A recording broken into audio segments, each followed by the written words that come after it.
I didn't always know that I had a natural ability with dogs. It was until my wife and I got both that I even realized that I had that skill. When we first got him, I took on the task to train him just because it was the responsible thing to do as a dog owner. So I did just like everybody else, went online, found a bunch of tutorials of how to potty train, teach commands, got books.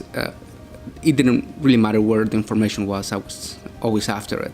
So much that I was driving my wife crazy with all the changes that I had for her every night. She wanted me to grab one technique and stick to it, but that's really not me. I need to know what elements are working, and I always know that there is a better way to do things.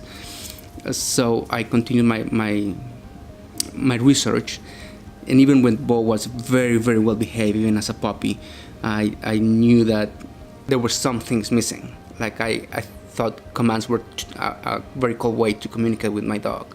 I wanted that Hollywood vision, perhaps, of having my best friend with me, that he could always read my mind. And I knew that it was possible. I just didn't know how to get it done. My wife suggested that I find a dog training course. Maybe I could find the answers there. So I enrolled in a 400-hour course, dog training course, and it was great. I learned a lot, but once again, it was all about commands, all based around commands, and I really didn't get what I was looking for. But the funny part is, a person that was taking the course at the same time as I was has a very popular dog walking company in Toronto. So I got offered a position and I decided to go for it. Little did I know that I was going to find all my answers in dog walking. Unlike dog training, where everything is clean, everything is clinical, you go in a quiet environment, you start teaching things from the ground up.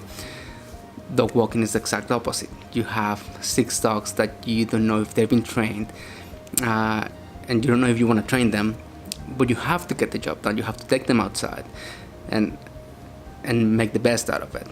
So, because I always wanted to have a well-behaved pack, I started a different kind of research right at the park. The things that I learned from doing that, and is that have taken me to where I am now, is that rewards come in a lot of different shapes and sizes. Treats is one of them, but it's so many. The next element is body language.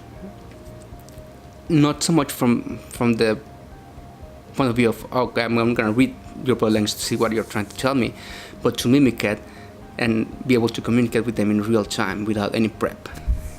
That was fantastic. That was amazing. The next part is touch. How to be a part of the situations with your dog. How to connect. In that way, you can coach them to be where you want them to be. And the last one is patience. Lots of patience. Waiting for the doggy to perform versus telling him what to do. It's changed my life and my dog's life forever. One thing it was super clear for me is that